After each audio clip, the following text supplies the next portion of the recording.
অজানার সন্ধানে exploring Asansol unknown Hindu Kalimata temple. বন্ধুরা, আপনারা কি জানেন কলকাতার দক্ষিণেশ্বর মন্দিরের আদলে আসানসোলেও একটা দক্ষিণা কালী মন্দির রয়েছে। আপনাদের জন্য রইল এই দক্ষিণা কালী মন্দির, চলুন যাওয়া যাক। নমস্কার বন্ধুরা, দক্ষিণেশ্বর আদলে একটা কালী বাড়ি রয়েছে আসানসোলে। সেটা হচ্ছে আসানসোলের পলাশ বাগান ডেপো পাড়াতে। তো এখানে আসতে হলে আপনাদেরকে আসানসোল স্টেশন হয়ে সোজা রাস্তায় আসতে হবে।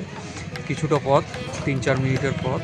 তো এখানে এসে খুবই ভালো লাগছে। তো একদম দক্ষিণেশ্বর আদলে মন্দিরটি তৈরি হয়েছে এবং এখানে যে মূর্তিটি রয়েছে সেটিও অসাধারণ, মানে এক কথায় দারুণ লাগতো।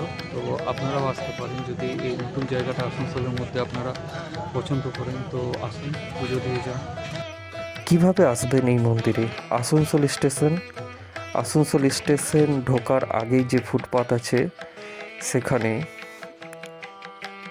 পায়েল মাল্টিপ্লাজা শপিং মল আছে এবং সেই রাস্তা ধরে আপনি এগিয়ে যাবেন। এগিয়ে গিয়ে ব্রিজ পার করে ডান দিকে টার্ন করে একটু আগে গিয়েই আপনি এই মন্দিরটা পেয়ে যাবেন। আসানসোল পলাশবাগান ডিপোপাড়া দক্ষিণা কালী মন্দির।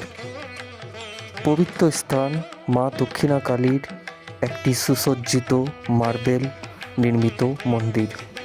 এটি একটি হিন্দু মন্দির যেখানের অধিষ্ঠিত দেবী হলেন মা কালী। 2003 সাল থেকে এই মন্দিরটি অগণিত ভক্তদের কাছে বিশেষ আকর্ষণ কেন্দ্রবিন্দু। আসানসোল শহরের মধ্যেও যে এত সুন্দর একটা কালী মায়ের মন্দির আছে তা হয়তো অনেকেরই অজানা।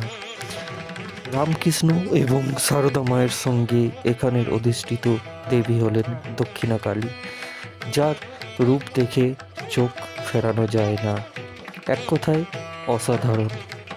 এখানে এলে মনে শান্তি এবং আধ্যাত্মিকতার ছোঁয়া পাওয়া যায়।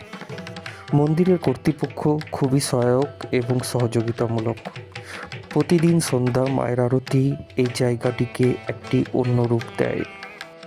এখানে অন্যান্য পূজাও হয়ে থাকে, যেমন নারায়ণ পূজা, মহাদেবের পূজা, সরস্বতী পুজোয় সরস্বতী মাতার পূজা এবং বিভিন্ন অনুষ্ঠানে বিভিন্ন পূজা এখানে অনুষ্ঠিত হয়ে থাকে। এখানের যে মঞ্চ রয়েছে সেখানে দুর্গা পূজাও হয়ে থাকে এবং বিভিন্ন সময়ে বিভিন্ন অনুষ্ঠান এখানে হয়ে থাকে। এই মা কালী মন্দিরের ভূগর্ভে একটি জায়গা পাওয়া যায় যেখানে সুলভ মূল্যে পৈতা বিবাহের মতো অনুষ্ঠানও করা যেতে পারে। আশা করছি আসানসোলের এই অজানা মন্দির আপনাদের অবশ্যই ভালো লাগবে এবং ভালো লাগলে ভিডিওটি শেয়ার করে দেবেন, চ্যানেলটিকে সাবস্ক্রাইব করে নেবেন এবং একটা লাইক দিয়ে দেবেন। গুগল লোকেশন আমি ডেসক্রিপশন বক্সে আপনাদের দিয়ে দেবো, চাইলে আপনারা সেটি ফলো করে আসতে পারেন। ধন্যবাদ।